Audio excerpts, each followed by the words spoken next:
Hello and welcome to the Big 12 Mafia Holy Rivals Show. I'm your host, Nathan Bomber Brown. With me are my two key contributors and guys that really are essential to the success of our channel. That would be DJ Moen. Hey, DJ, how we doing? Doing good.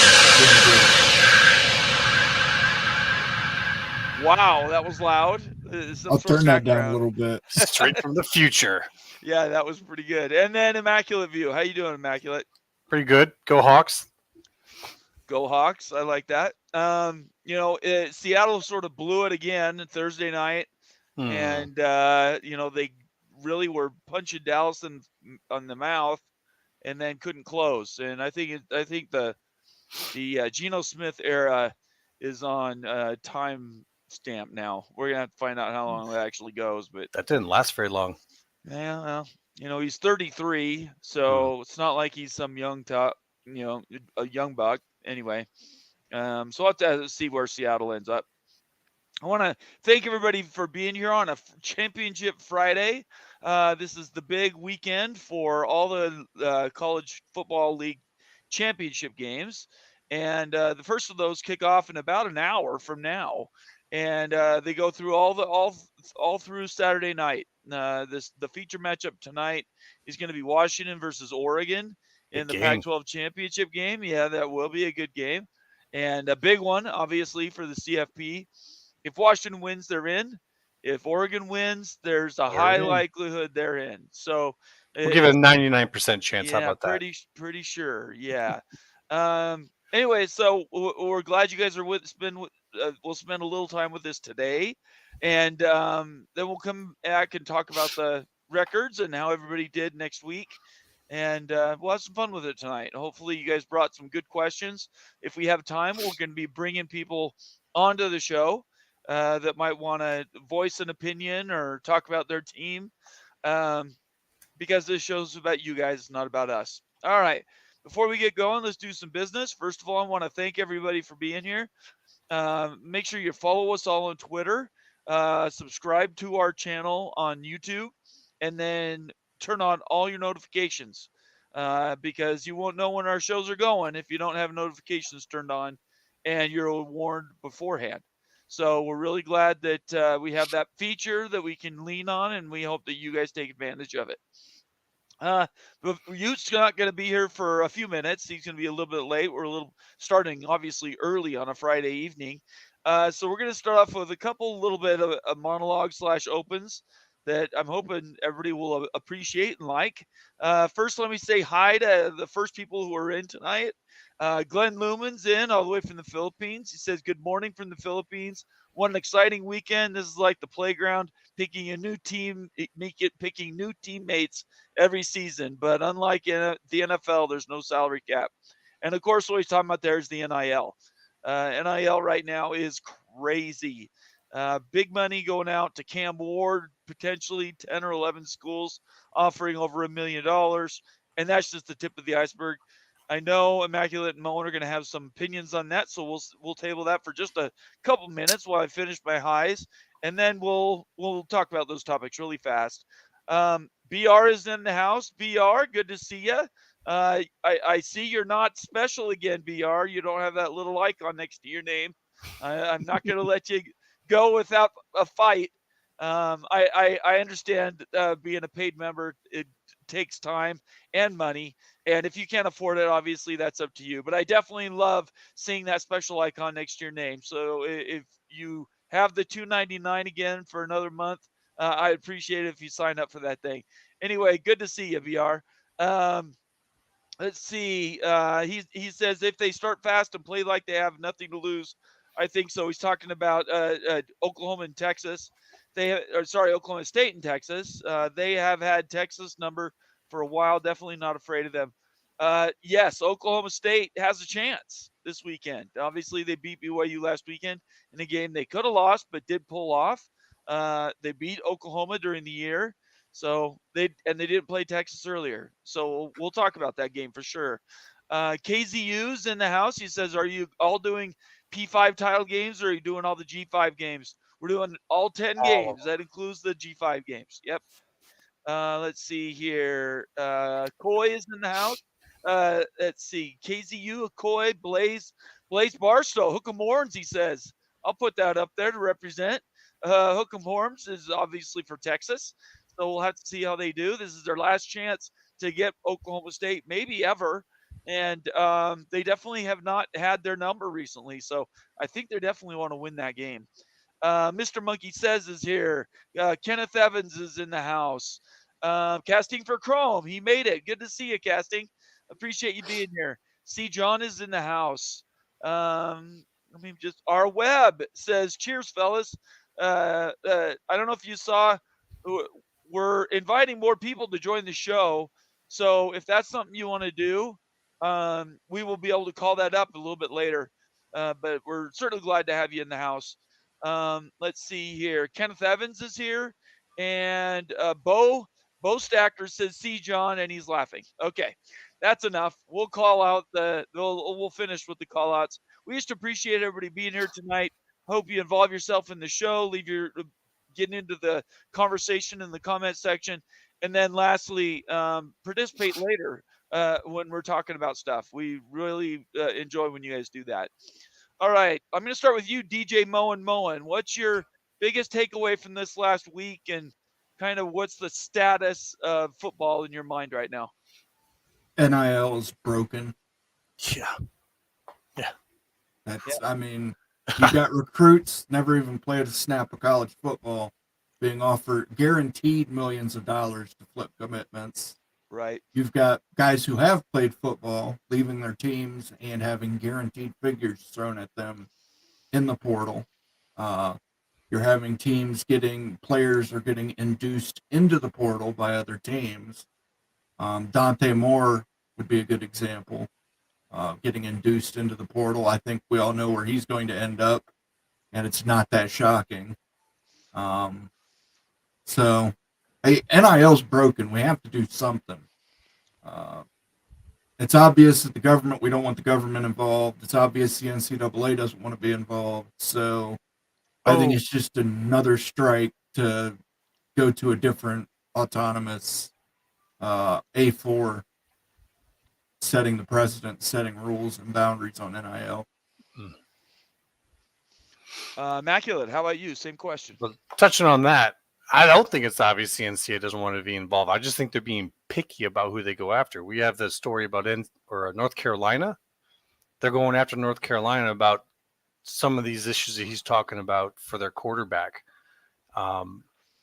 So I think they're being very picky about it. And when you look at North Carolina, they were the first ones that really started to come after the NCAA with the Tez Walker case. And that's the only NIL rule-breaking situation where NCAA seems to want to get involved, and that's very sketchy. So I just think – I don't know if NIL's broken or if we have just simply gone beyond what the NCAA can do. And they're going to have to probably create a much more authoritative governing body that does not have so much – people are not going to like this take, but not so much democracy to it. Like, within the NCAA, there's just too many people in charge, too much politicking, and there's just so much going on now. They can't keep up with it. So I agree with that there. In terms of football, real football, though, I think it's fascinating that we might actually see in the last 4-team tournament, the SEC does not make it. If Alabama can pull this win, if Texas wins, if Texas wins, even Florida State could lose, and Alabama might still not get in. But it is possible that the SEC might get cut out. And I know there's a lot of people saying that that's impossible. But numerically, the way it plays out, it's possible. So we'll see. Now, there was also conversations about where college football is headed, especially with CFP. I know you have a lot of stuff you want to talk about on that, specifically Immaculate. But before Ute gets here, just want to give anybody a preview, kind of what your concerns and kind of what you're seeing for college football and the playoff in general. Are we talking just this year or? No, I'm talking about all. I'm talking about anything that's going to be happening either now or into the near future, because obviously things change next year. Yeah, well, as we notated and I talked about elsewhere, the discussion subjects going on with the conference football playoff committees and whatnot up at the top of it at the board and with the commissioners, it's changed. They started talking about the future, 2026 and beyond. They're talking about whether or not their conference championship games are going to be part of that. I know a lot of people are either worried about that or excited about it. Me personally, I think what we're doing is we're just starting to see the tip of like the negotiations that'll happen. I don't think conference championships are going away, but they're going to try and get a lot more money for them. Right now, they're getting paid $20 million or less for those games, and those games probably have an actual value of maybe upwards of $100 million. So, when they start talking about getting rid of them, I think the networks are going to come to the table and say, okay, hold on. Because you're going to see some astronomical numbers, in my opinion, for these conference championship games tonight and over this weekend. One other note I want to make sure everybody knows, I tip of the hat to, people that are important in our society today. Sandra Day O'Connor died today at 93. She was the first woman justice on the Supreme Court. Ronald Reagan brought her in. That was over 45 years ago, I think. Just amazing that she was able to stay. And she's been emeritus. I think she's been gone, 20 years now? But she was the first female on the Supreme Court, and definitely want to tip the hat to her. And, all the good that she brought to our society today. I think she did a lot of good work. Let's see. A few other comments here, just out of the comment section. This C. John brings up this dead steer that was laid at the feet of an Oklahoma State, right? An Oklahoma State. Yeah. What do you call them? Fraternity. It kind of seems like it's more between two frats and less about the schools against each other. The story came out about details on it. I don't know if you caught that or not. Well, no, fill me in. No, I obviously thought it was just. I thought it was just about the cow. I didn't. Everyone thought that. It turns out that those two frats have a thing going on where they were throwing dead carcasses on each other's lawns, and it was like little stuff like squirrels and like little tiny things. And one of the guys in one of them, their family has a ranch, and a cow died. The longhorn died, and the family came to ask them to have it removed, and so they removed it to that yard because of this back and forth rivalry. So it was a joke in poor taste then. And the frat that had it done to them aren't even working with the cops on it because they, it's been a back and forth thing that went out of hand. Like people looked at it because it was gross. It had people cover your ears. There was a cut to the cow, and people don't understand that. I'm from Iowa. I understand what they're doing. They were releasing the gases of the dead carcass. That wasn't like someone was just going crazy on the cow. It was in the abdomen where it was to release the gases because those things can blow up. So that's what they do with those. So if anyone thought that they were just mutilating a cow, that's not what was going on. Okay.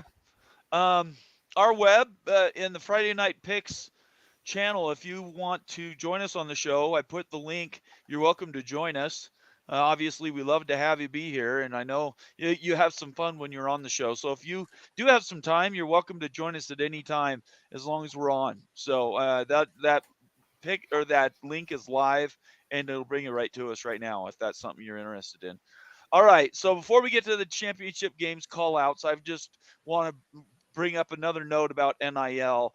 In my opinion, NIL is doing what it should do. In other words, getting money to the players, because the players are the ones that are getting their heads knocked off and their knees blown out, and they're the ones doing all the sacrificing. So I think they should get the lion's share of the money for recognition if it's out there. The problem is that there's absolutely no regulation. So until there is regulation, and where does that normally come? It either comes from a collective body like an NCAA, or it can come legally. And I think that if they don't institute something in Washington, D.C., they don't do a federal thing, then each state is going to start doing their own. And that's the worst thing that could happen to college football right now, because as we saw over this last summer, some states will pass laws that are pro NIL and give people an advantage to bring players in, while other states might not be able to do that. And so then they'll pass laws that are more restrictive specifically for that reason. So I think it's a really big deal, and we're going to spend a ton of time on NIL on the off season. But it's really caught fire now because December 1st is the first day that you can officially start transferring schools. So you have all these announcements going out, and I think the last count I saw, there was over 1,000. And how many? Do you guys know how many we ended up with in the last window that was in December? Wasn't it like 2,000 players, something like that? Oh God, I don't know. I wouldn't be Okay. surprised though. I mean, because the big story on that and what people don't focus on, because everyone wants to look at who goes where, but it's who doesn't go somewhere. A lot of the guys that are getting into that, they're stuck in it, and then they're screwed. So I that's where I want to see the most work come on NIL or on the transfer portal is what happens to the guys if they don't get a place. I mean, guys Right. are chasing the bag and then end up not even having a team. Exactly. It's kind of ludicrous. All right. So let's get to one of our articles. Oh, here, Wild Ute's here. Let's let him come in. How you doing, Ute? Good to see you. How you guys doing? What's up, man? Good. We just got finished doing monologues, and we talked a little NIL.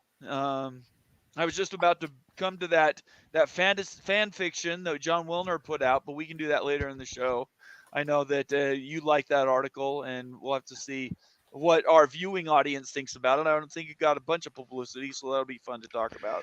I wonder how Cougar fans think about that. You know, Wilner's putting BYU into this new theoretical Pac-14. So I what do you think don't. about that, Bomber? I don't. I just want to play football in a big league. I don't really care where at this point. I'm kind of tired of it. You know, obviously, if it was back to a Pac-14, it would be travel would be great.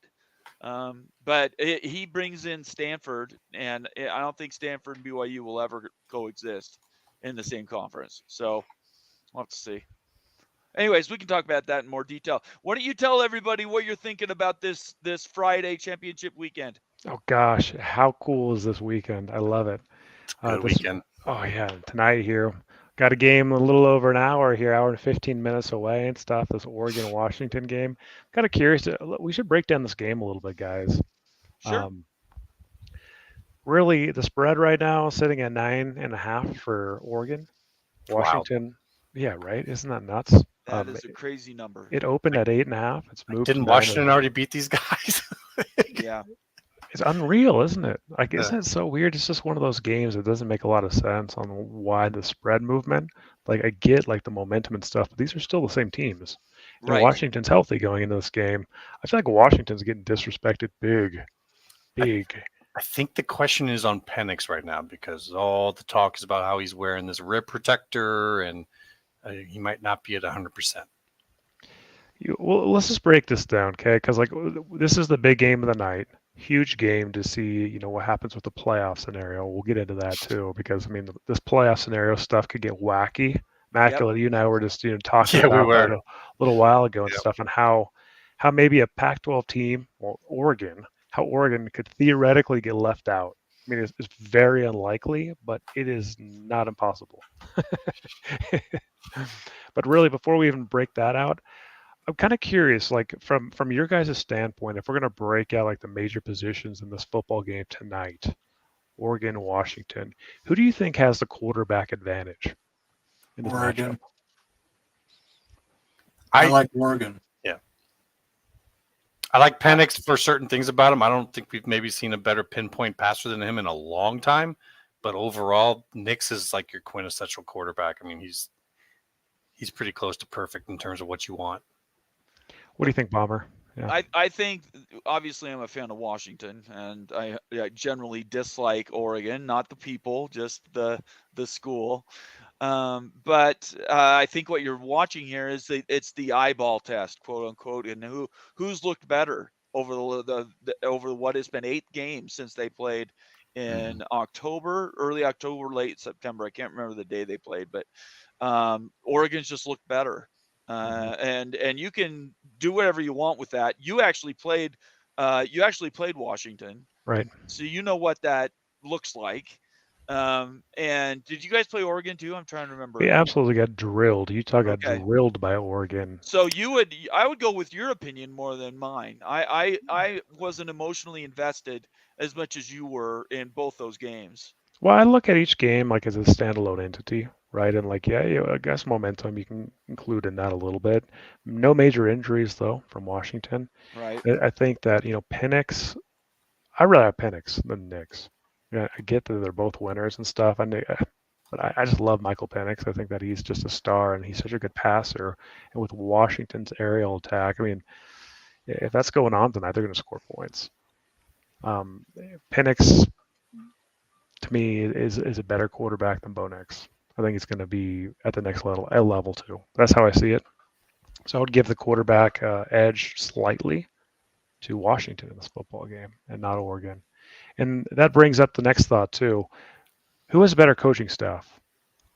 What do you think, Immaculate? Who has a better coaching staff between Oregon and Washington? Yeah, I don't know if you can say. Like, my initial reaction was to say Lanning, but then I think about the other side and that combo, especially with Grubb. I think that maybe Lanning's a little bit more than DeBoer, but I think when you got Grubb at offensive coordinator, I think they might have the little bit there. I don't know. They're both great coaching staffs, personally. I think defense wins championships. That's what I think. And Oregon, he's a defensive guru, right? That's where. But Oregon's been looking much stouter on defense than Washington has. I agree with that too. Moan, who would you give the coaching advantage to in this football game?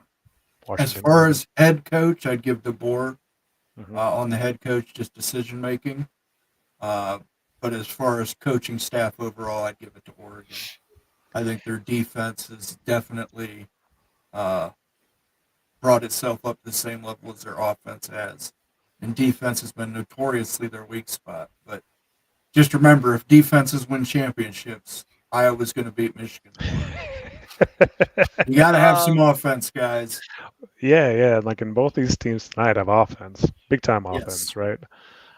Yeah, I'm just kind of looking at these micro chasms, just to really everything that's going on in this football game. So I think that Penix has a slight advantage over Nix. I think DeBoer is slightly over Lanning too. So I think that Washington has a little edge in those areas. Yep. You look at momentum. And clearly, Oregon has a ton of momentum right now, more so than Washington. It seems to be kind of limping to the finish line. I think that's why we see the line at 9.5. But what's your thoughts, guys, on momentum? I don't know. I mean, I think if you were to look at just the past few games, I'd have to say Oregon is looking a little bit better, whereas Washington has some questions, right? Like, is Penix really getting suited up because he's got some banged up ribs? If that's the case, everyone on that team knows it.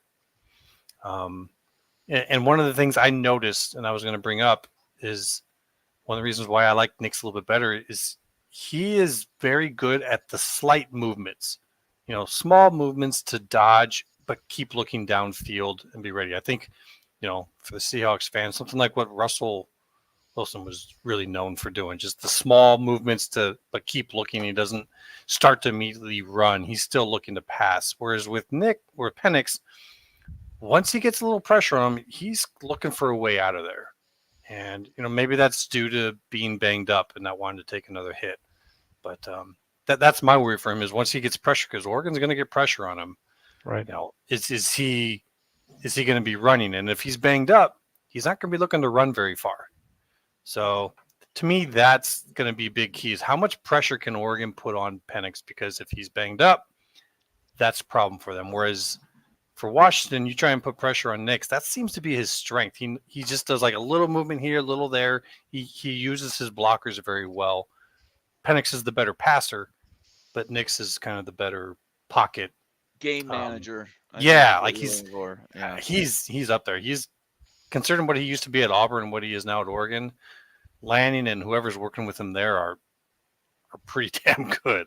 Who has better weapons on this? So you've got Bucky Irving, you've got Hmm. Rome on the other side, and like Maybe- McMillan. I mean, Washington's loaded at receiver. They've got to get Washington. back. Very much. Like, Yes. Washington's receivers are just crazy good. You Yeah. really look at each part of the game, and Washington actually has more, I think, more advantages than Oregon. I really do. And it's just, and so to me, it looks like it's momentum that's making the line largely and everything. And that's why in this game, I feel pretty good about Washington. I mean, if Penix is hurt, we don't know that, then Right. that's a completely different story. But if he's Moen, what do you healthy- think about those things? Momentum. Yeah, and- momentum matters. right. It does. Look, Oregon has not taken their foot off the gas since losing to Washington. Washington obviously has. There's been some games where Washington has really struggled. Last week in particular, it was probably a game they didn't deserve to win. Washington State deserved to win that game. Oregon could have come out and played soft against Oregon State, and instead they went out there and put 30 points on them. I mean, Yeah. a defense that was one of the better defenses in the Pac-12 this year. So I think, yeah, the spread is partially momentum, but it's because of the momentum throughout the last 8 games. Well, it's and not there's just also momentum. there's Yeah. also a lot. They're going to be playing in Vegas, not in Seattle. Right. Right. They only beat them by a field goal, and that was a nip and tuck at the end. Obviously I'm a Washington fan. Sure. I want Washington to win, but I want to win this pick'em challenge too. We're here at the end, and so I think when we come to the picks, I'm probably going to pick Oregon because Oregon right now has the more motivation. I think Right. they want to wipe the stain away of losing to Washington. They felt like they were the better team then, also. And so I think they have the more. I always look at why do people make decisions, and then I base my decisions on where I think they are making their decisions from, and from a position of not very good strength. Washington's trying to get across the line, trying to not lose the championship, whereas Oregon wants to go out and throttle it, and Right. they want to win a playoff game. But They keep have this every in mind. motivation to go. Keep this in mind too. Penix and Nix are both going for a Heisman Trophy tonight. Right. That's true. This is their last chance to make a statement on that. That's right. Yep. So who is going to make the statement? Is it going to be Penix or is it going to be Nix? And you think both teams want that too. Sorry, didn't mean to cut you out there, but both teams are going to want those guys to win. So I would expect both teams to go very pass heavy as if they can. Right. Do you think that if Nix has a mediocre to below average day, can Oregon win the football game still? Yes. And They're if running Penix back. doesn't They're have a running- great game, yeah. Yep. Yeah, the Oregon running game can solidify it. They can dominate Yep. time of possession, keep Penix off the field. Oregon can win if Nix is mediocre. 100%. I don't think Washington can if Penix is Yeah, mediocre. it's just not. Yeah. Yeah, Penix is going to have like the game of his life, like Yes. Heisman-worthy game to win this football game. Yeah. Yeah, Washington is Penix and his 2 receivers, whereas Oregon's a little more balanced. yeah, Yeah. makes sense. Washington doesn't have the running game that Oregon does, for certain. Yeah. Last thought, though. Okay, last thought on this, and we can jump to something else. But when is the last time that a team beat a team in the regular season and they match up in a championship game and they just got the house blew off them? I've seen it happen, but I can't recall the last time that it did happen.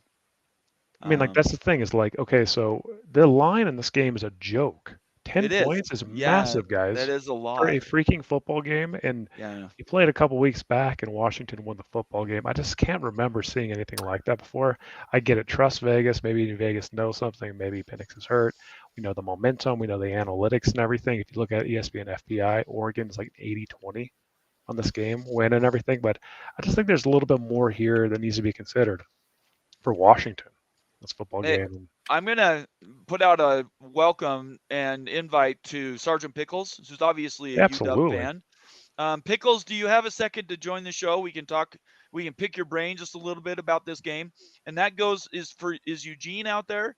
Sorry, Eugene's an Oklahoma or Oregon State guy. Do we have an Oregon person in the house? If you're Oregon, please let me know in the comment section. Pickles, do you want to join the show? Just put a note in below if you want to do that, and I can send you the invite. Wasn't Sorry, I the- didn't mean to interrupt you there. Go ahead. Was the Oregon-Washington game? That was in Washington, right? Yes. That's from Washington. That's probably playing into this as well because they had an advantage for that game. They sure did, and Oregon had a questionable fourth down scenario and stuff that kind of burned them at the end, and Washington escaped that football game. Yes, they did. And so Washington kind of got away with the lucky one, but still does that warrant a 10-point line?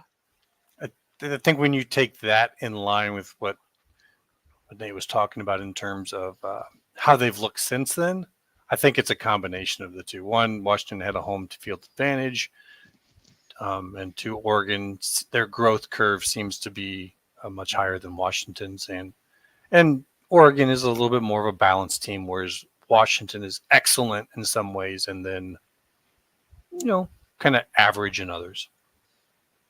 Really quick, Pickles, I just sent you the invite. I sent you a DM on Twitter. Just click on that and join the show. Yeah, I want to hear what Pickles has to say about this. Yeah, and I his agree. Assessment. And so did anybody pop up as an Oregon fan out there? I didn't. Sorry if I missed them. We don't get too many Oregon folks.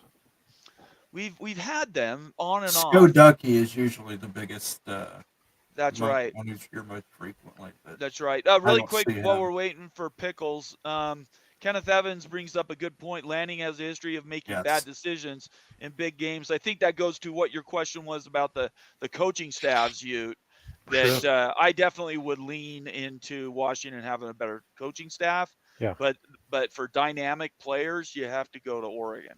I think that Washington needs to be really, really careful about this game because if they let Oregon take a 2-touchdown lead, this thing can be a runaway, right? Like this is a game that's like right there on the cusp right there. But if they can just kind of just settle into the game without it getting away early, I think that they've got a really good shot. But it seems like the kind of game that Oregon might be able to, well, they're going to try to pull away quick. Explosive plays, etc. So I think the matchups of the game are Washington's receivers versus Oregon's defensive backs.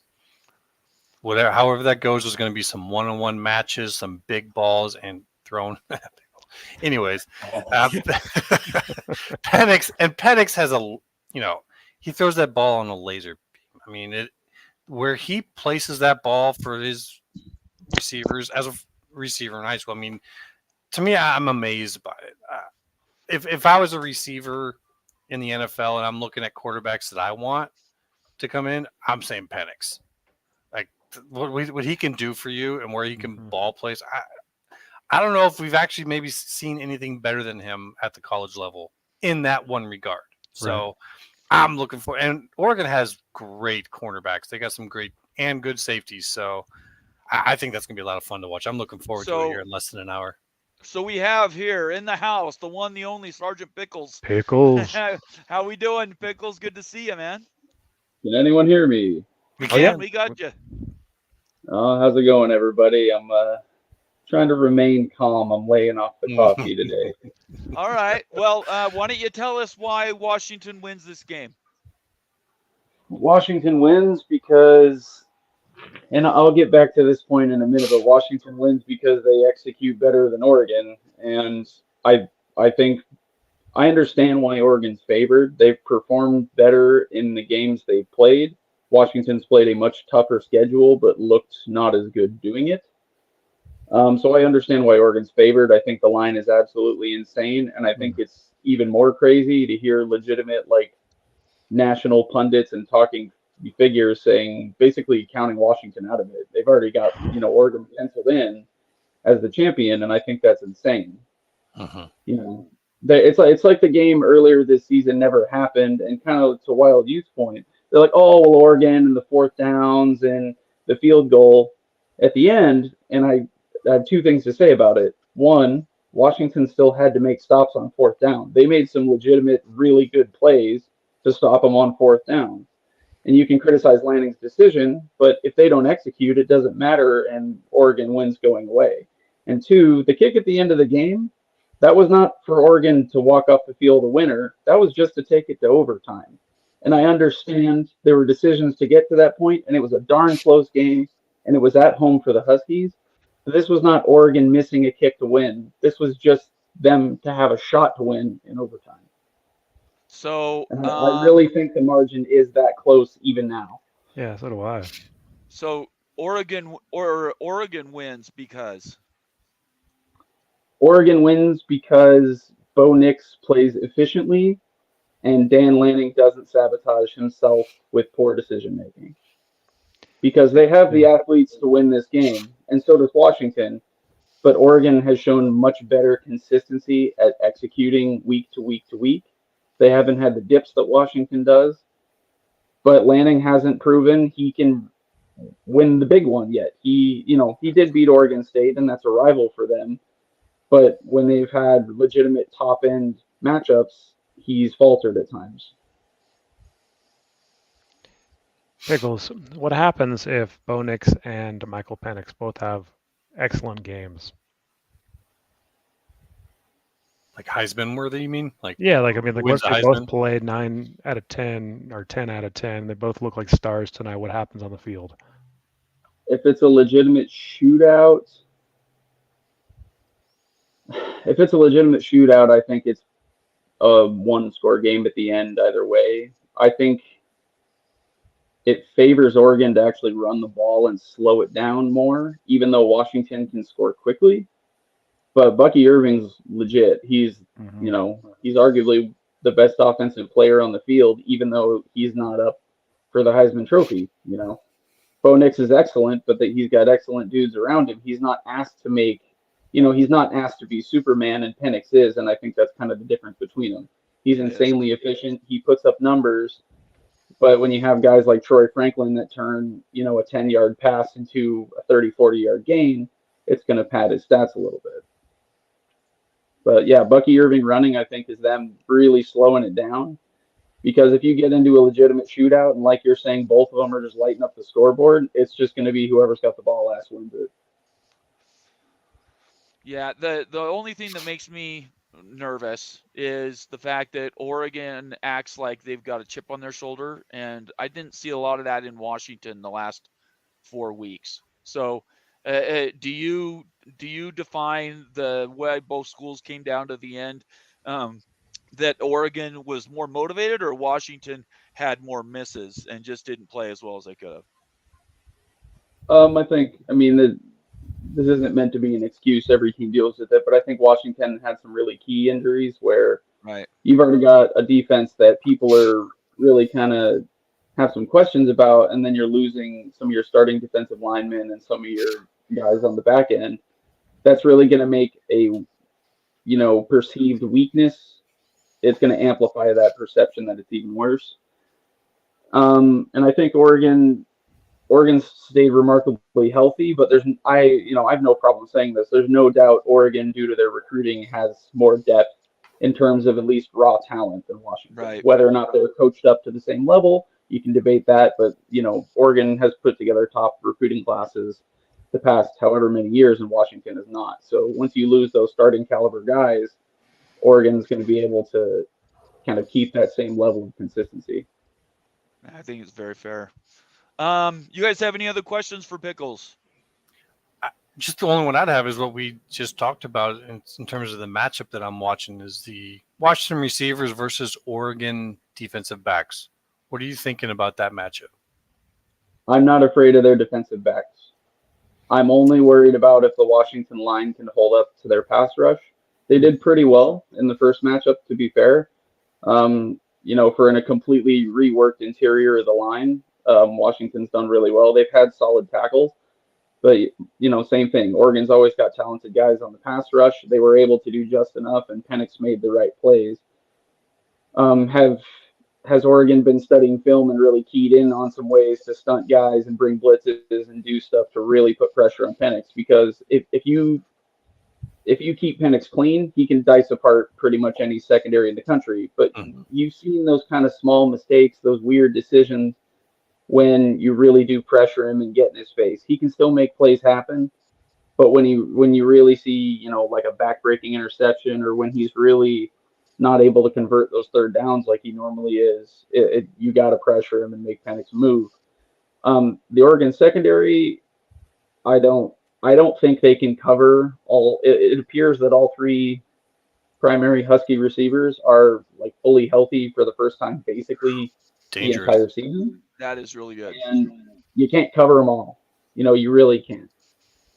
So to me, it really it's the cliche battle in the trenches, but I'm really, really looking at how well the Oregon pass rush holds up. And then on the Washington side, it's almost kind of the reverse because Bo Nix, you're not necessarily going to be super effective on the pass rush, even if you're winning off the snap because he gets the ball out super quickly. But can you stop the run in the interior against a guy like Bucky Irving who can just grind you down? Because that's how they're going to do it. I think they're just going to hammer Bucky Irving, get those quick passes outside, and then eventually go over the top. I think that's kind of Oregon's MO. They're going to hit you, run it, quick passes, keep the ball moving, and then bang, Troy Franklin's going to go for 30, 40 plus. And that's how they've done it to people. Defenses get bored and they want to force contact, so they'll send extra men one down or something like that. And that's where the game manager part of Bo Nix's game comes in. Is he'll pick up that hot read and go directly to the tight end, say, and that'll be a 35-yard, 2-yard pass that goes for 40. Yeah, not to skip ahead, but I've been really thinking about this just because it's kind of slowly coming into view. I am so curious to see what an Oregon and Washington and even USC offense does against Big Ten secondaries. Yes. I'm so curious to see what it looks like. I think it'll be fascinating. But we're not there yet. We can worry about the epic matchup of unstoppable force, unmovable object of Washington, Iowa later. Now we got gonna happen next year, man. Next year. I know. I'm still trying to talk the wife into heading person, so we'll worry about that. I think they said on the radio only the 5th top 5 where both teams were in the top 5 ranked Pac-12 game all time, and the first one ever that isn't USC UCLA. So this is like an all-time showdown. Immaculate has one more question for you, but I want to touch on that. You said not to jump ahead, but let's talk about the next year thing. I worry about that at Washington. I worry about that being, if we're not in it this year, we'll have future times to be in it. That concerns me because I think we got more celebration out of Washington on the announcement to the Big Ten than we did the Oregon side. And I don't know that it's the same mentality. I think Washington was feeling a little more at ease once that announcement came across than Oregon was. And so I do worry we're talking about a chance to go to the college football playoff and play for national championship. How can you be thinking about anything else? Right? Well, I mean, it's all a matter of perspective because when the thought, and I mean, everyone's thinking about this year and they were kind of in the early part of a great season, but we were thinking about, we don't have a conference to play in next year and potentially, we don't know what the future looks like at all beyond this year. So that almost becomes a bigger thing than what the team is doing on the field right now. So I think that was kind of, at least for me, that's the relief I felt is, okay, our next decade plus is sorted out. Now we can really think about on the field this year and how the team is doing. I think that's probably dead on. And if there's anything that I think that might be worrying Washington more and thinking about something else that they shouldn't be thinking about, and I would say Penix's health. What do you know about that? What do you know? He's rumored that he's going to be wearing this jacket around his ribs. For the team to know that a guy, is there probably not a quarterback more important to his team than Penix that's still in the hunt, and for them, if he's injured, that's probably going to be playing on their minds. What do you know about that? I mean, there's been, obviously the teams are pretty hush-hush about it, but there's been scuttlebutt. He's kind of been banged up, and I don't think it's necessarily anything where like, oh, he should really be, done for the year, or it's like a major injury. No, right. But, you take shots over the course of the season, and obviously Penix's health has been a concern in his time at Indiana in the past. You're going to just accumulate damage over a season. And I mean, watching him at Wazoo, there were some throws where I was curious if it was affecting him, but at other times he was just dropping it in the bucket to Odunze. He had, 120 something yards and 2 scores. Right. And, he's dropping the ball right to him. He's still getting it down the field in the air. So I know he's capable of doing it, but how comfortable is he? It's hard to say. Yeah, kind of back to my original point. Like Oregon pass rush, they really got to keep him clean tonight so he can execute. If he starts to get hit early, I worry it could start to show itself. Yeah, because he does not like pressure. I mean, he get a little pressure on him, and he's out. He's out of there. He's going for a run. So, and if he's banged up, he's going to be sliding much sooner than he would have normally. So Yeah. let's have the best of both worlds. Washington wins and covers. How about that?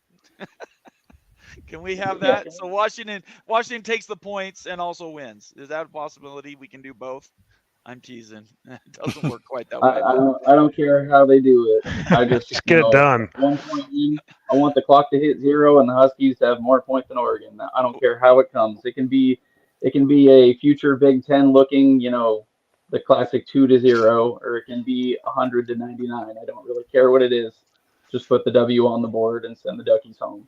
So before I let you go, then tell me how we are in Seattle land, because you see I'm wearing my gear.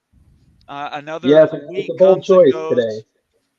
Unreal, right? So can we finally turn the page on Geno Smith? Can that experiment be over?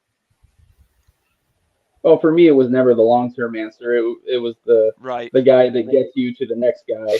I know, but we thought this year was going to be that. We thought this year was going to be the next guy year, though, and it wasn't. So I don't think Pete wants to pick a quarterback. I expected a repeat of last year. Okay. Yeah. No, the San Francisco game was a dead giveaway. I thought it was going to be a repeat of last year. They maybe squeeze into the playoffs, but they're just kind of a mid-level team. Agreed. Okay. Well, Pickles, have fun tonight. Hoping you enjoy the game. I'm hoping actually for a Huskies win. So let's go, Dogs. Let's go, Huskies. Purple All right. Rain.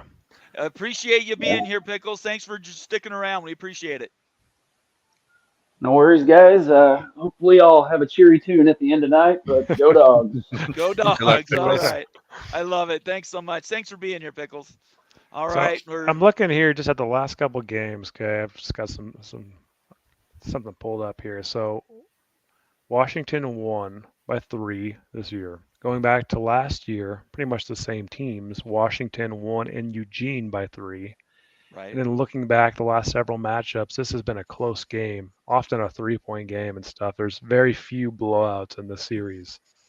I think we're in for a very close game here. I really do. I don't know exactly which way it goes. Like I'm kind of 50-50 on this one. Man, what an exciting game for a Friday night. This is the best Pac-12 game, championship game, we've seen in the era and everything, I think, right? I mean, the Utes have been in a lot of them, but never within this type of magnitude where there's a berth on the line, or true berth either way, it appears. So super excited. Yeah, totally agree with you, Ute, and I think it's going to be a fun one. We encourage everybody to watch that after we're done. We're going to try to be done by 6:30 Mountain, so you guys can go watch. Yeah, we're going to make our picks, don't we? Let's make these picks. Yep. So really quick before we get started, Cleveland Rocks who's one of our paying members. He says 40 people are watching, only 13 likes. Let's go, and I agree. Let's go. Got to get those thumbs up, and I'm going to do another call for you guys. If you're new to the channel, please subscribe on YouTube, and then follow us all on Twitter, and turn on those notifications so you know when our shows are going to be coming on a little more frequent now that we're getting through the season. The playoffs are coming up for the NFL, and we can start talking some real championship and college football playoff stuff throughout December, which will be fun. All right, let's get off of that. Glenn Luman had a comment. He says turnovers will decide the game. Any extra possession will be the advantage. I think turnovers definitely dictate most games, and that's absolutely true. Thanks, Glenn. Appreciate that. All right, let's bring up our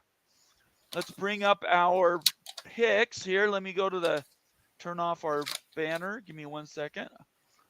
All right, so are these in order of appearance, Moan? They're not, are they? No, I put the smaller games first, and then we go all the way up to the most important games. Okay, so which one of these G5 leagues is the one that's kicking off in 10 minutes? Liberty, I think. Is it Liberty, New Mexico State? Sounds right. Okay, all right. So we'll pick Liberty, New Mexico State, and then we'll pick. If we have an hour to pick Washington, Oregon. Do we have an hour, right? Isn't it? We've got 40 minutes. 40 minutes. Okay, we'll pick Oregon, Washington. after we pick Liberty, New Mexico State. All right. Anybody want to preview New Mexico State Liberty? The Flames, man, they're a hot team right now.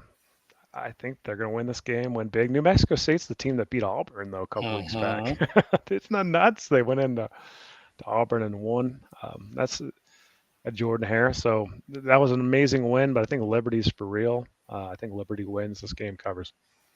Look at that Okay. spread. I love it. disagree. 11 points. Okay, That so tell spread us, is too much. Too much on that spread. I got New Mexico State. They did prove something against Auburn, and Auburn that took Alabama down to the wire and should have beat Alabama. So by that transitive property, I'm taking New Mexico State. New Mexico State taking the 11 points. Where's this game being played? I don't know where they play their game. Okay, Championship all right. game I'm at. looking guess it it up doesn't matter. right now. Yeah, Immaculate's pick is next. I'm going to wait for him to tell me where the pick is at, and then I'll make mine. The game is Lynchburg, Virginia, Williams Stadium. Oh, so it's out east. I mean, this is basically Liberty land. So It is. right, It's right yes. in our backyard. I was already going to say Liberty because I looked up a little bit between the history between these two, and Liberty has got them. I dare say it. I think New Mexico State and their win over Auburn actually says more about Auburn and thus Alabama than it does New Mexico State. I'm going Liberty, and I actually think it's going to be a big win. Eugene says that is Liberty's home stadium. Yeah, So it's not exactly fair. There it's we not go. exactly fair. I'm going to take Liberty at home, and I'll give the 11 points. All right, Moen, you picked before you knew where the game was. Do you want to Do you want change to your change? mind? No, I'm sticking with New Mexico Okay. State. All right, very fair. Before we get on to the next game, which will be the Pac-12 championship game, Opie Didon did some research for us, and he says, yeah. according to college football data from 1950 to the end of the 2019 season, so what is that, 70 years, right? There were 78 rematches during the same season. The winner of the regular season game won the rematch 44 times, or 56.4% of the time. I would figure this is a championship game scenario too that Opie's referring to. I'm not surprised. Yeah, the old adage "it's hard to beat a team twice" is erroneous, as we can see here. So yeah, that just shows me that Washington can win this game, and they're getting disrespected. It's true. Okay, Moen. Moen, you there? Yeah, I'm here. I'm taking Oregon. I know the spread's up there. Vegas knows something. I think Oregon's going to come out and make a statement. I like Oregon. Okay, all right. Let's see, Immaculate. I like Oregon to win, but I don't like Oregon to win by that much. I'm going to go because of the points. I'm going to go Washington, but I still think Oregon's going to win the game. But I'm going to take Washington for our pick. So Washington covers then. Yes. Okay. I want them to cover and win. Just so I'm. No, I mean, I'm teasing. we have some closer Washington fans here, so Right. I am pulling for Washington to win, but just pure analyzing, I think Oregon has the edge. Right. Watching both these teams beat the Utes this year, Oregon absolutely dismantled Utah. Absolutely dismantled. Their Rice Eccles, they beat a 3-year win streak, almost a 4-year win streak, and they came and snapped. It wasn't even close. Horrible game to watch on the other side. Washington looks like they're kind of fading. At the end of the day, I think it comes down to more than just momentum, though. I think Penix, I'll take him over Nix any day. Give me DeBoer over Lanning. Give me Washington to win this game outright versus Oregon. And I think the reason is because of the disrespect going on. Talk about something that will really rev your team up. You think they don't know the lines, 10 points? Yeah. That's if this were Kyle Whittingham, that would be all over the locker room all freaking week long. So if they don't have a lot to play for and a lot of momentum and juice in this game, playoff berth on the line, everything's on the line. I think they've got the best player on the field with Penix. I think he's going to show it tonight. I think Washington wins. And something else you have to take into consideration is this head-to-head matchup. When they've played, Washington's won the last two. Yep. They won in Eugene last year too. So, and I know you brought that up. They were both 3-point victories. I am going to take Washington in the points. And originally I thought that was going to be an emotional pick for me because I want Washington to win so bad. But I think the more I think about it is I do think there's some smoke and mirrors associated with Oregon. If you look at their record top to bottom this year, they've only beat 2 teams that have winning records. So how good are they? I don't know. One thing for Oregon that maybe people aren't looking at, though I think Vegas is also looking at, is Oregon has a lot more experience when it comes to going to neutral sites and playing games. It is a scheduling priority of theirs. They even schedule, early season neutral site games there. So I think that they're going to have a little bit of an edge going into that type of a situation. Is it enough? No, but just something for people to think about. Okay. One thing that I fear, though, in this game, I picked Washington to win outright. If Oregon gets on them early, this could get ugly. Like, and it could beat the spread. I don't think it's going to happen, but I could see it happen, right? It could easily happen. So that's one thing. Washington cannot let this get away in the first quarter. I could see Oregon jump out early, but Washington has that quick score potential. I could see them coming back too. Let me put another thing out there. If whoever wins this game at quarterback, do they win the Heisman Trophy? If they play well. They have to dominate. Well.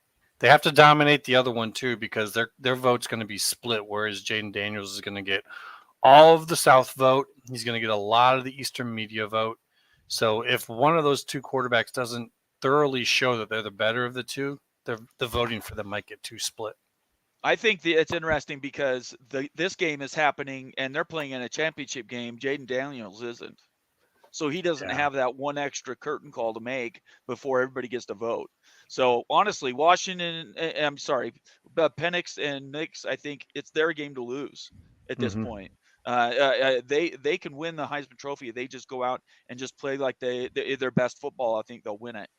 I am concerned about Penix's injury, but I'm going to stick with Washington and hope they get through because I think between the two, they've had the better year. Oregon's just finishing with a flourish. And that dismantling of Oregon State, I think, was an aberration. That team had quit before they kicked off last week. So anyway, all right. So you got everybody's picks there, Immaculate? For Washington, Oregon, and for Liberty. Liberty and New Mexico State. Okay, so let's go to Miami of Ohio and Toledo. Toledo's laying 8 points. Again, where's that game being played? MAC Championship. Is that Detroit? Yep, that's at Detroit. Ford Field. So it's in Detroit. It's indoors, and it's on fast turf. You can put up a bunch of points if your guys can stretch out there. BYU's played there a couple times. So give me Miami, Ohio. Oh, sorry. You want Miami? I want Miami. Do you know anything about Miami? I'm just curious because I have no clue. I know that Urban Meyer used to coach there before he went to University of Utah.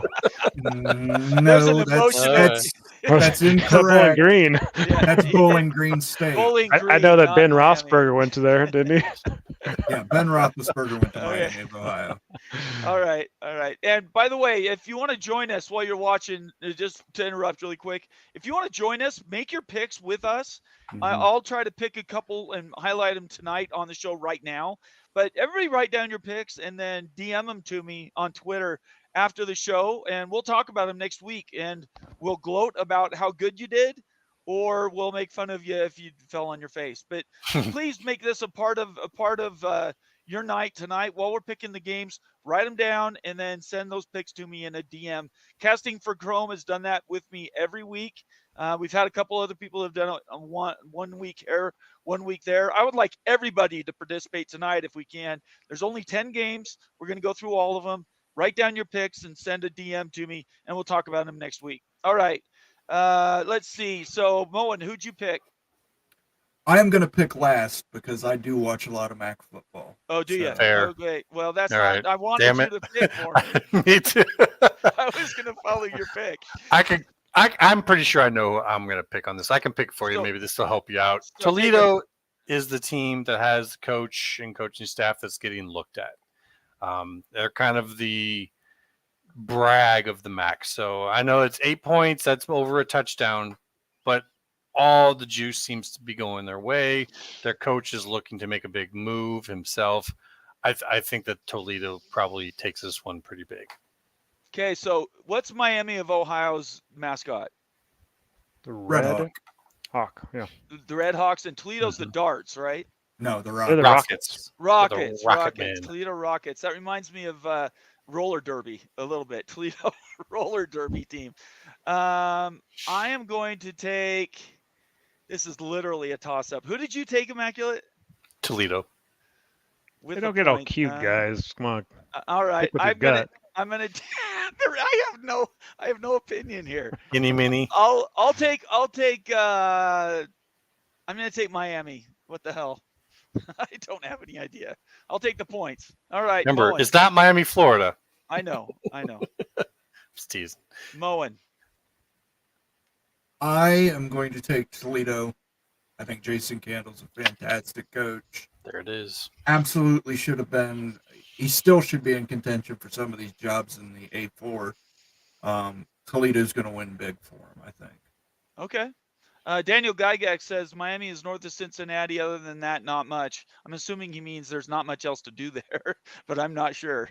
That's probably what he knows about Miami is it's north of Cincinnati, not much Yeah. else. Okay. Yep. Okay, we got a lot of people saying Toledo. Bo Stacker says Toledo, casting for Chrome, and Coy. You guys all say Toledo, so I'm bucking the trend on that one. I guess I don't honestly know, and I'm willing to admit that. Okay, let's go to UNLV Boise State. This is the Mountain West Championship game, and is that in Vegas as well? I believe so. I think so. I think there's two I think games it there. is. Yeah. Okay. So I'm gonna pick I'm gonna pick last on this. So how about you, Immaculate? You go first. You know, my natural inclination is to say Boise State, but there is a lot of talk about UNLV and what's going on there. Well, they fired their coach, they lost their quarterback, and they did not dominate the Mountain West this year. Those are things you can take to the bank. About Boise or about UNLV? Boise. Yeah. You know, I'm going to go UNLV. I'm going UNLV on this one. Okay. Moen.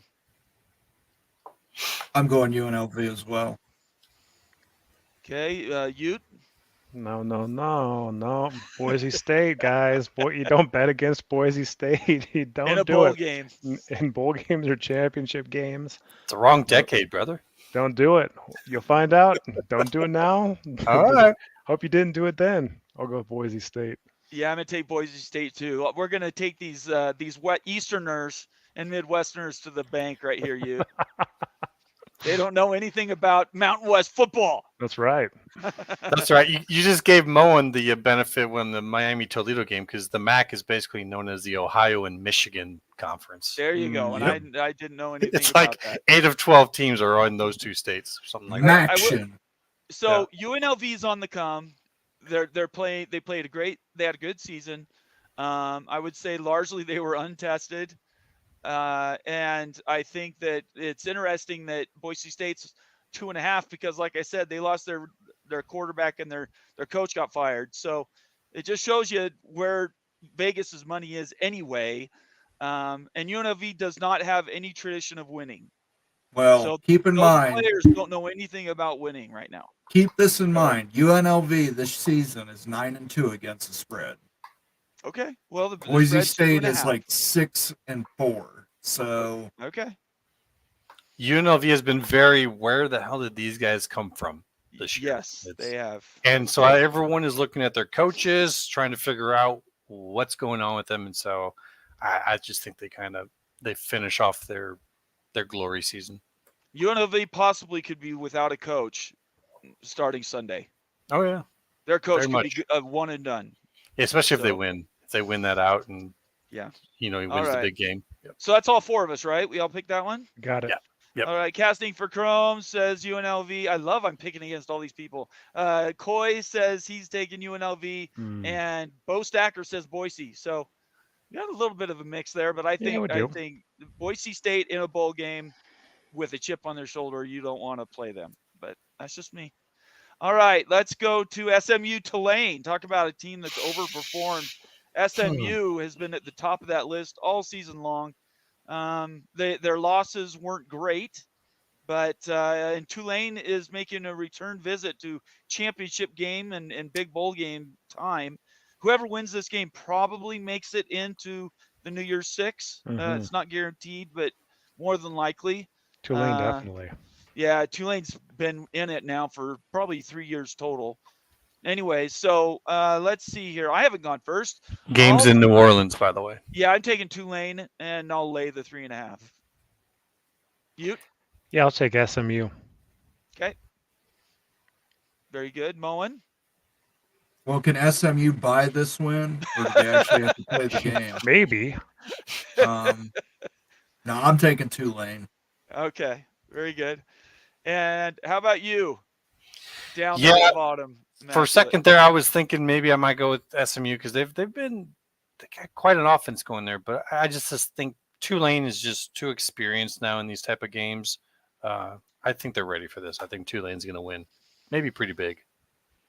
I love it. Anybody? Let's see. Coy says SMU, and Bo Stacker says I will never take SMU. Tulane by 100. Well, Where's Charles at tonight? Charles is normally here telling us his SMU stuff. I'm missing him. Charles, if you're watching this on record and you didn't join us live, I'm going to be pissed. I'm just saying that because you're a great SMU fan. We love to have you around. And Custing for Chrome says Tulane. All right. Very good. Let's go. Next game is App State and Troy. Who hasn't gone first? Let's go with you, Moen. You go first this time. I love Appalachian State. I will always pick Appalachian State. Give me Appalachian State. It's because that Michigan win. That's absolutely right. For history. It's his religion. I mean, that you Oh man, I knew not that. pick against App State. It's kind of like Bowling Green and Urban Meyer. So, But I tell you, App State has already ruined one story this year. They're the ones that took down, was it JMU? When they were trying to have the perfect Yeah. season. that's right. That's right. And so when I look at this and I see Troy getting the points, and I say, "Oh, what are you trying to do? Why are you poking App State?" I'm going to go App State as well. And that Alright. win was actually this last week. It was. Yeah, That App State yeah. beat James Madison. they're So playing good. I do know one thing about college football is the emotions run high and low, and for that reason, I think App State had their championship game last week. They're going to come Ooh. out flat and they're going to lose to Troy. I'll take Troy in the points. Whoa. There we Okay. I go. like it. So normally, if there was no line, if it was 0, nobody got any points, I would pick App State straight up. I think App State is a really good team. And they have been playing the last 10 years since they beat Michigan or whatever that is. They have been playing up. I think that App State, to be honest, could be in the next round of schools moving up to an A4 if they go to bigger conferences. That's how good I think the organization is there. As far as Troy goes, I know nothing about them. Where is this game being played? Oh, good question. The Sun Belt Championship here. Okay, That so is- Sun Belt. That is actually at Troy. It's a home game for Troy. Yeah, some of these conferences they just do home games for whoever has the highest record, and that's probably why Troy is getting the -6 is Boy, because it's at that's- home. Do you guys want to change your votes? Nope. You'd or nobody wants That's to change what your App vote? State does. They come into your home and they just want to make your crowd shut up. All right. Yeah, I'm in it. I want to take App State, but Troy playing at home. What's Troy's record? Did they only lose 10-2. 10-2? And App State's 10-2? No, App State's 8-4. Okay. I'm going to take Troy at home. Okay. Yep. Let's Good go through a pick. few picks here. Let's see. Coy says App State, BR. Again, App BR, State. your name is not green anymore. You need to do that subscription, man. I'm missing you on our subscription list. Bo Stacker says App State. Daniel Gygax says pulling for the other Mountaineers, Appy State. Appy Sorry. State. Let's see. Bo Stacker says go Mountaineers, and also says the Mountaineers are rooting for the other Mountaineers. And Casting for Chrome says also App State. So I love picking against all these group things. App State is very popular. They're They might be All the right. most popular G5 school at this point. I like F State. Oh yeah, I liked them they one way get or big the other. wins. Anyway, and BR says next week he'll be a subscriber. Thank you, BR. You know, I'm just teasing you. I'm not trying to get a lot of money out of you or anything like that. I just like seeing everybody's names in green. When you're a paid member, like Casting for Chrome is, or like BR it normally has been, it has that little symbol next to your name. It shows you're a paid member. A quick plug for being a paid member of my channel. If you go to the Big 12 Mafia page on the main page, and there's a join button in the middle of the screen, click that join button, and there's different offers that you can be a paid member of the show. If you do a founder membership, I will send you a rally towel, a Big 12 Mafia one. You can't really see it, by the way. I've got the screen put up there, but it's pretty cool. It's blue and white and red all over. And my latest, Ryan Thomas. Everybody knows who Ryan Thomas is. Running Ryan. Yeah, he's recently become a paid member, and I'm going to send him his towel. So we'd love to encourage you guys to become paid members. We're going to keep this thing going for months and months and years. So hope you join us and be part of the family. Anyway, Casting for Chrome said App State. He also says game played at James Wood High School. Oh, come on.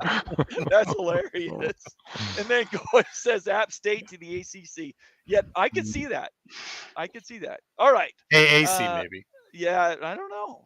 They could skip a step. They've already done really well with what they've got. All right, Oklahoma State versus Texas. I'm picking last on this one because I actually have skin in the game on this matchup. Immaculate, who do you think? See, this comes down to the spread because I definitely think Texas is winning. Sorry, BR. But this is Oklahoma State, and this is what they do. This is what they've done in the Big 12. They have played spoiler multiple times. The game's in Dallas. Sorry, my heart's telling me that Texas. I think this is their year. I think they're getting into the CFP, and I think that they realize that it is wide open for them. And I don't think they're taking the foot off the pedal.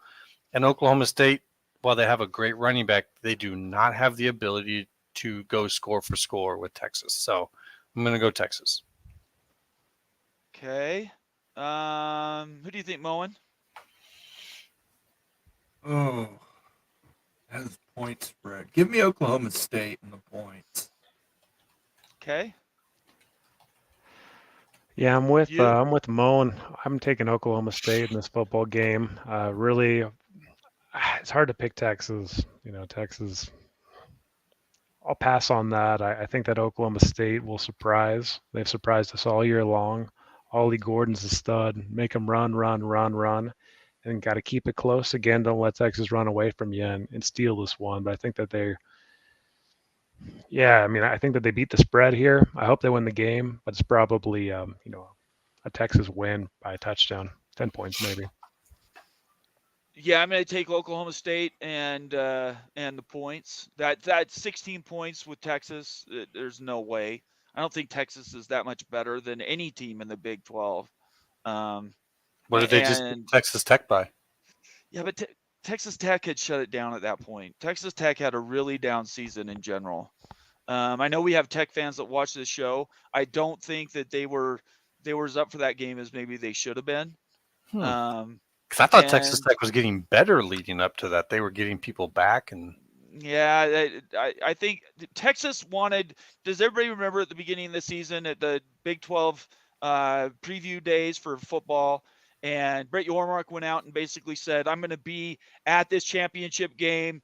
And he said some disparaging things that didn't sit well with Texas people. They played that clip at the game last week against Texas Tech. Really? And yeah, Wow. They did. They had it up on the upper board, and they basically replayed it over and over and over again because they were so pissed about it.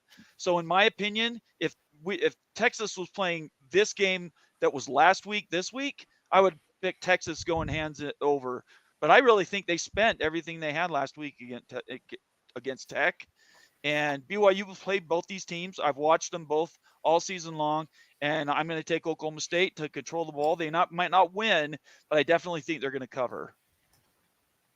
Nice. Yeah. Anybody else have pokes? comments about that. Let's just get some kicks. I love that we have so much activity on this. Let's see. BR says Oklahoma State and the points. I agree with that. Coy says Texas. And casting for Chrome, Jet, if you're a paid subscriber and you're a founder member, I owe you a towel. I sent you a DM on Twitter. I thought I'd given everybody their towels. So if you tell me that you're a founding member, I'll go back and look through the subscriber model. If you do, I owe you a towel, and I will send that to you immediately if I do. So just send me a DM and let's talk about that. Blaze Barstow, who is obviously a Texas fan, he says Texas. Texas. Daniel Gygax says a lot of Big 12 fans are pulling for the Pokes to win, and I'll take the 15.5 points and take OSU. VR says Giant Killers. I like that. Casting for Chrome says Texas is 2 deep. Are they really 3 deep? I know that they have great recruiting classes, but they don't always show out. That's an open question. I don't know. Our Web says, oh, he's already picked. He's picking all of them, I guess. Our Web, send this to me in a DM, please, on Twitter, because I won't remember. He says Liberty, Toledo, UNLV, Troy, Texas, He's got Bama over Michigan, Georgia Louisville, here. Bama, and Washington. Let's see here. Blaze Barstow says, remember your Texas Tech picks. Yeah, we all lost. You won that, Blaze. Nope. I picked Texas. Okay. Macula said Blaze Barstow, I picked UT, so you get credit there. Our Web says the problem with Texas for Oklahoma State is no one has run on Texas defensive line this year. Oklahoma State will have to win in the air, and I don't think they can. Okay, we'll find out. Certainly Alabama wasn't able to run against them. So Texas. Oh, and Bo Stacker says Texas by 3 touchdowns. Moen, who'd you pick quicker than that? I was checking out chat when you said that. Oklahoma State. I'm taking the points. All right, So- I'm rolling solo. All right. So you're the only one who took Texas. I am. Okay. So remember that, Barstow. Remember who picked Texas? That's pretty funny. All right, let's get to the next game. We are on to Iowa, Michigan. So Immaculate gets to go last. Moen gets to go second last. I'll go first. Sorry, this is hard for me to do this pick. Oh no. 22.5, man. It's 22.5 points. This is, I honestly, I mean, just.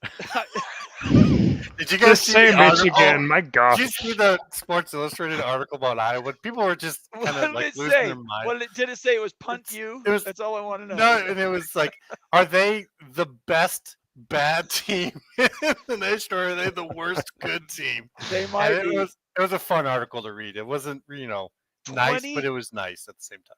22.5 points. Okay, I'm going to wait a second. Who do you? It's hard for me to look at that matchup and not laugh. I'm sorry. Oh yeah. I mean, I mean, I can go first if you guys want. Go ahead. Yeah, sure. Whatever. I'm going Iowa. There Give you me go. Iowa. There you go. Okay. Give me Iowa on a 21-point defeat win here. Moen, what do you do? Man, I wish Iowa could score a touchdown. If Iowa could score a touchdown, Yes. I might take Iowa, but I know they can't. Oh, give me, a little faith. give Can me they hold Michigan. Michigan to 21 points? Give me Michigan. Yeah, Dude, I cannot believe the Ohio State guy. well, How look, is- they're really good cheaters, so maybe they. That's a good point. Oh, they didn't need to steal signals from Iowa, though. Mm. I'm sure they know every play. We'll it's gonna gladly be. tell them our signals like, dude, here you go. Run, pass to the flat, run. Pass to the flat 5-yard pass. Yep. Okay. It isn't hard. So 2 thoughts on this game. First of all, the emotion that was tied into the Ohio State game last week. Is there a letdown at Michigan Good point. for 22.5 points? That's a They are. lot. They aren't coming in here scared. They aren't coming in here thinking, no, we might lose this. Yeah, I don't No, know. and like in Harbaugh's back, so like you kind of get a little comfortable too, right? I do Everything's getting believe back to that. the norm. You know they're thinking ahead. Yeah. too, Interesting like, thought, Bomber. Yeah. like, who are we playing in the CFP? Yeah, I don't think they care about how much they beat them, I guess is what my point is. No. And I think Iowa's going to shorten the game. I'm going to take Iowa. Does anybody know? Coy says in chat. Coy says you have to be verified on Twitter to DM people. Is that a rule now? I don't think that's true. I have accounts. No, what he probably did is what happened to me at the start is when you don't have the blue check or whatever that crap is, Right. you have a limited amount of DMs. A So day or a month? I don't know what the time period is, honestly, because I hit that so many times when you first got me on Twitter, and Right. people started DMing me about a bunch of stuff. All of a sudden, I couldn't DM anymore. I ran out, and I don't remember if it was daily or if it's weekly. I think it's daily. But it's based upon like when you post, like when you go over. So as you get like a week past posts you had, they start to disappear off. It's goofy. That's the only reason why I started paying is just so I could have more DMs. So that's probably what he did. So Coy, try it tomorrow. Send me a DM. If it still doesn't work, we'll talk next Tuesday, and I'll take your word for it with your picks. We're not trying to take anybody's picks from them. But I'm just trying to make it easier so I can track them. I just can't do it during the show. It's too hard. He says, I've never DM'd anyone on Twitter. All my DMs are open. Just at B12 Mafia, right click on my name in Twitter or find it, do a search, and just hit there's a little flag button that says DM. What it is, it's you bring up my profile, and then next to my name, there's an envelope. Just click the envelope, and that'll do a DM, and it'll come straight. That's a direct message. That's the acronym for it. Really quick, before we review that one last time, he said, Casting for Chrome says, sorry, Moen, got to pick the cheaters as I have good intel. Harbaugh was dressed as Herky the Hawk getting intel. He was wearing those goggles that record, right, with the little light. Yeah, khaki pants on the outside of the mascot. That's right. All right. Hey gentlemen, we've got 8 minutes before the game starts. Let's get these last couple ones in here. All right. Okay. Well, I haven't picked Iowa yet. Oh, my bad. Go ahead. Who do you pick? Go ahead. I don't know how much you want me to talk about it, but Iowa's going to score 13 points. So you got to ask yourself, is Michigan going to score 35, 36 points? The answer is no. All they do is run the ball. Their quarterback is not as good as people thought, and he's definitely not going to pass on Iowa. So they're not going to score enough points to get that spread. Michigan wins. Iowa holds the spread. Very good. Nice. There it is. Coy, if you'll right here in chat, just put what your Twitter handle is. I'll send you a DM, and then you can DM me back. And that'll fix that problem. Let's see here. We'll quickly run through these. Louisville, Florida State. Obviously, Florida State lost their quarterback. I think that's huge. I'm going to take Louisville. Yeah. Is he for sure out? Because I heard he was a game time decision. Well, let's check. He's a game time decision, Moan. Let's see. Okay. FSU, so he's not out for sure. He's a game time decision. QB out. Let's see what I get from. It says Tate Rodemaker considered game time decision. So I guess we don't get to know. Dang. Yeah, that's tough. I was picking him assuming he was out. Louisville's played well this year. Where's this game at? The ACC Championship game? Charlotte, North Carolina, right? Yeah.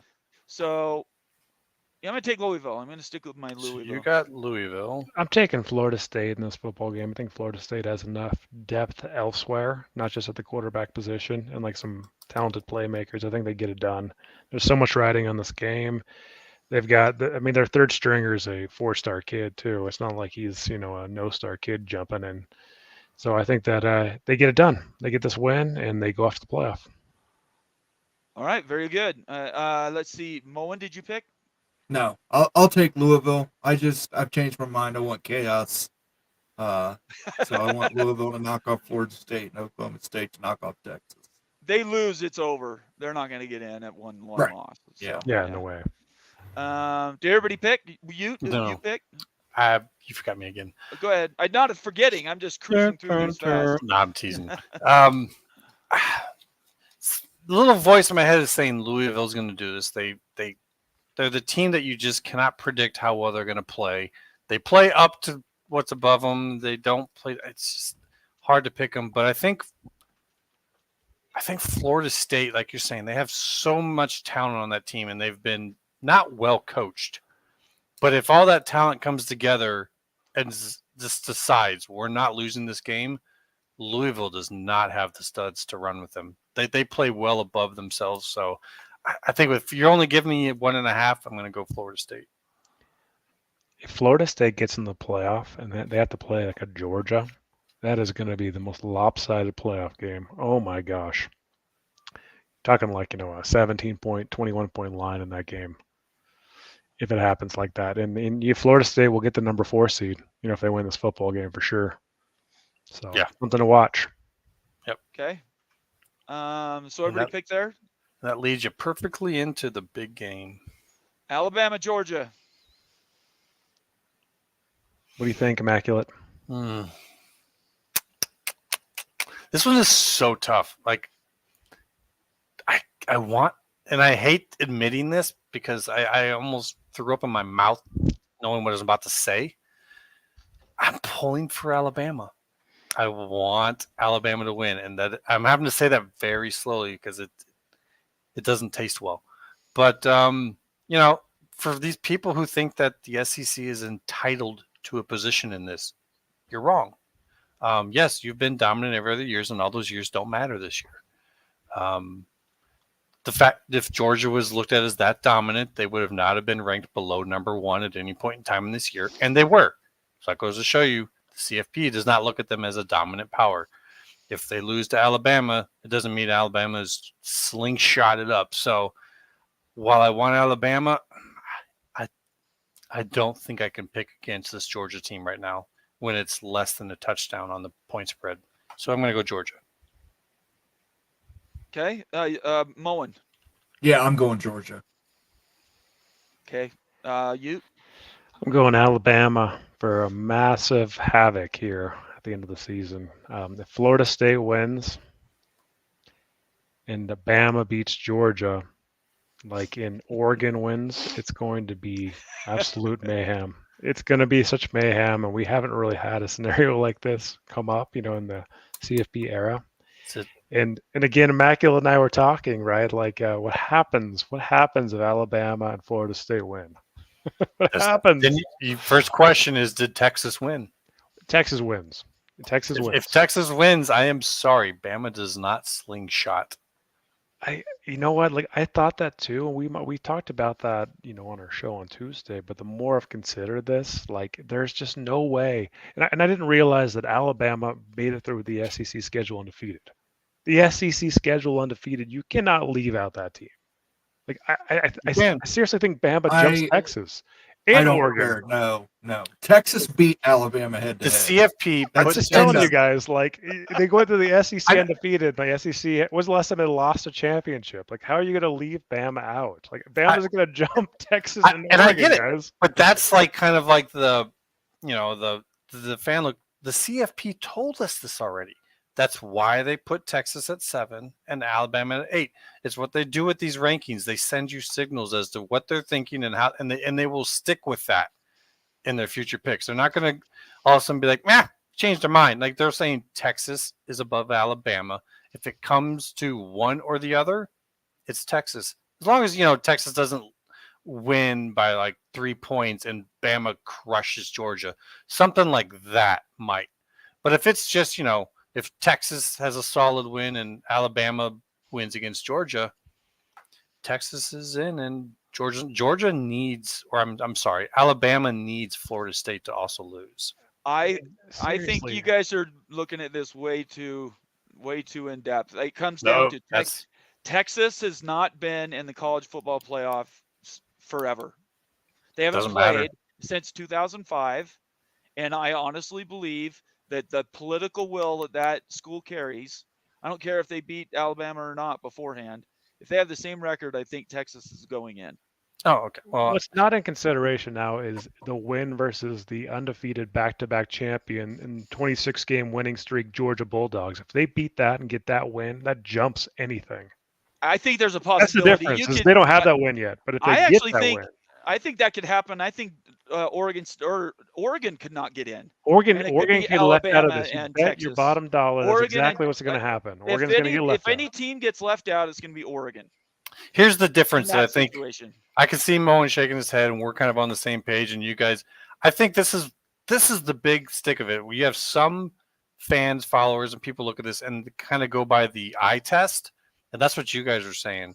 And that if Alabama beats Georgia, the eye test of it, the winning of it, whereas I'm saying pure like statistics of what they've said in the past about how much head-to-head matters. You know, the same record of Texas and Alabama have the same record. They have a head-to-head win, which was at Alabama. Alabama went to Auburn and barely squeaked a win in the last second against a team that got smoked by New Mexico State. Georgia couldn't score a single point in the final quarter against Georgia Tech when Georgia Tech was coming back in a rivalry game. I know people are saying they were shutting it down, and that's fine, but it's the last game of the season. It's your rivalry game, and you were letting Georgia Tech back into the game.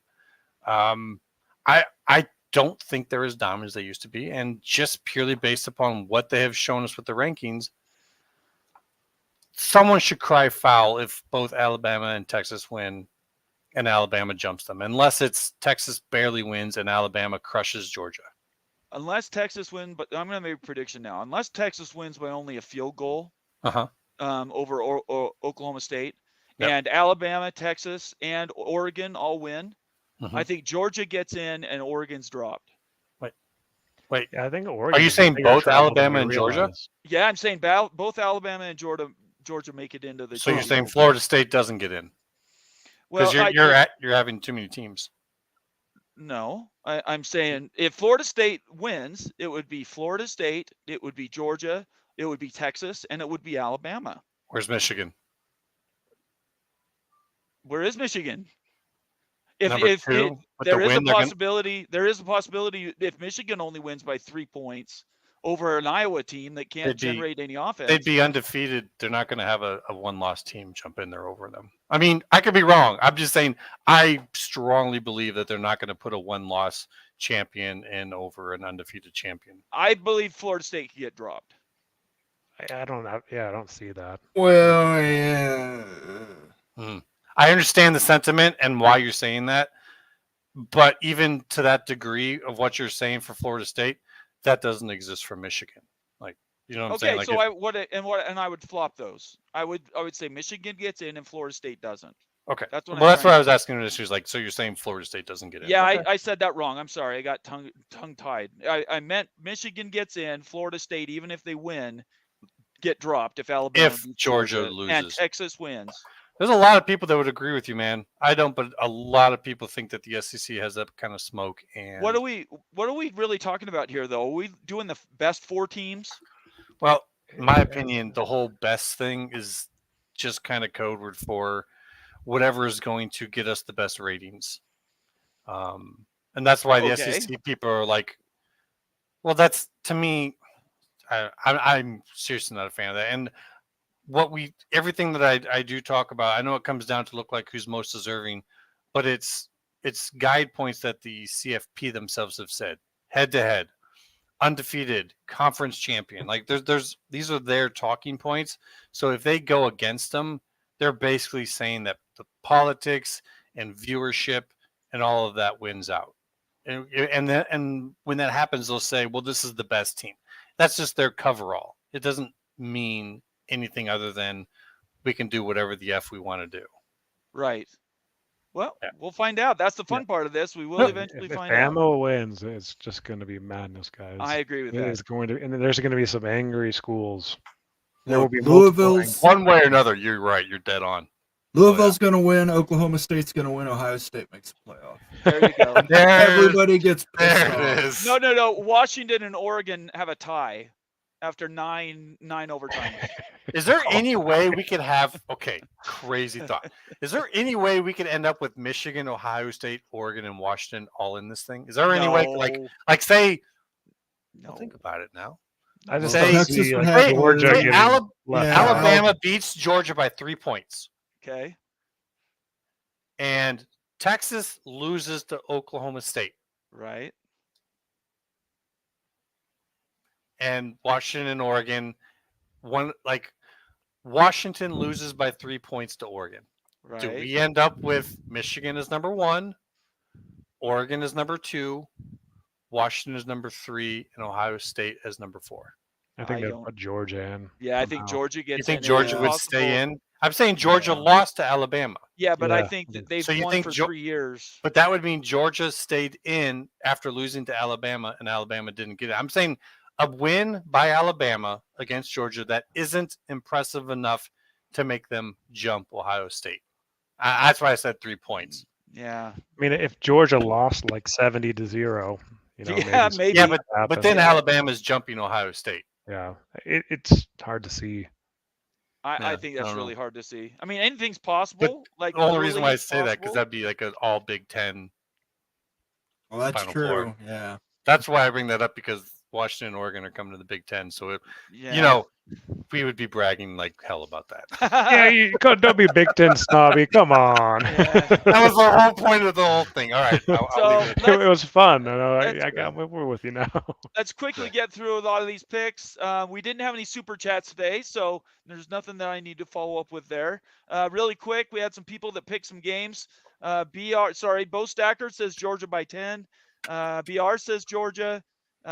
Blaze says Alabama, but of course that's self-serving because Texas beat Alabama. Yep. Let's see. Daniel Gygax says UGA. Bo Stacker says it's all good. Oh, sorry. I was apologizing to him that we've gone so long. Let's see. Coy you says say- Bama. Did you say Bama, Nate? Me? Or No, did you say I Georgia? said Georgia. Said Georgia. I said right. Bama. Yeah. Okay. Roll Tide. I got those. Rock Chalk is checking in here at the end of the thing. Rock Chalk, good to see you, man. Can we give that man a Jayhawk squawk, Moen? There we go. There We you need to get that. Rock Chalk, were you one of my paying subscribers? If you were, you better get that hooked up again because I like seeing your name in green. If not, ignore me. I can't remember at this point. Week to week, it changes so much. Casting for Chrome says, I want Havoc. Yeah, I think a lot of people do. All right, you know what? We had a lot of picks. This has been a lot of fun. We do have games that are kicking off now. There was a bunch of stuff we had talked about getting to in the news that we're simply not going to make it. I'm going to, let's see, here's a couple last notes. Casting for Chrome says, breaking news, Oregon QB Bo Nix is out in last Pac-12 championship due to not understanding checkdowns anymore. A good amount of little Oregon State trolling there. I can That's appreciate That's it. right. fantastic. And then Rock Chalk says Michigan, Ohio State should not be played twice in 1 year. Reduce the value of the rivalry. I don't agree with that. If I'm fine with it. BYU and Utah played in a bowl game once, and they were in the same conference, and it was one of the best games of the year. Mm-hmm. Right. I think those games are fantastic. Let's just put it this way: would you rather see Michigan versus Iowa this weekend, Right. or Oh, a yeah. rematch between Michigan versus Ohio State? Dude, it's Michigan Absolutely. versus Iowa all day. Are you kidding me? Only thing that would make it better is if Cade was back and actually being the quarterback for Iowa against his old team. That's what I wanted from the beginning of the whole season. That's what Right. hurts. We were called for this. I said Iowa's 11-1. They're going to be in there. Cade's going to be going against Michigan. It's going to be great. Only thing I didn't get out of that pick was the 11-1 and Cade. So, All right. One last comment. Evidently, PATC's kicked off. That would be Greg Flugar. We want you guys to all turn over to his show when we're done. Obviously, follow Greg on YouTube and definitely follow him on Twitter. He's a friend of the show, and I want to give him all the support we can. One last comment here from Daniel Gygax. He says, if an undefeated FSU is left out of the CFP, look for them to announce their exit from the ACC. Wow, that's all right. Yeah. Okay, there we call go. me a fan of FSU winning and getting left out then. That would be Do it. fantastic. All right, All right. guys, this has been fantastic. I know we've covered a lot of stuff. We have news we're not going to get to tonight, but I appreciate everybody being here. Thank you so much for joining the show, everyone. Again, I encourage you to join the family at Big 12 Mafia and be a paid member. You can go to the Big 12 Mafia main page, hit the join button, and become a paid member, and there are benefits. And I hope you enjoy those things. Last things, anybody want to say anything on our way out? Purple dogs. Purple dogs from a Ute. I love it. Moen. Shucky, ducky, quack, quack. Okay. Whatever that means. I don't even know what that means. Immaculate. What do you say? I'm pulling for the dogs, but do me a favor, dogs, and don't win by too much, huh? Yeah, I want Washington flat out. I don't want them to cover. I want them to win the game. So, Yeah. last comment here from Shonsky. really quick. College football is becoming a joke. That's all I'm going to say. All right. Other than that, everybody have a great night. We'll see you next week for our championship review about our picks and see how many points I won by. And we'll go from there. Other than that, you guys have a great weekend. Stay out of trouble. And please follow us again on Twitter and subscribe to this channel on YouTube. Everybody have a great night. Stay out of trouble. And peace out.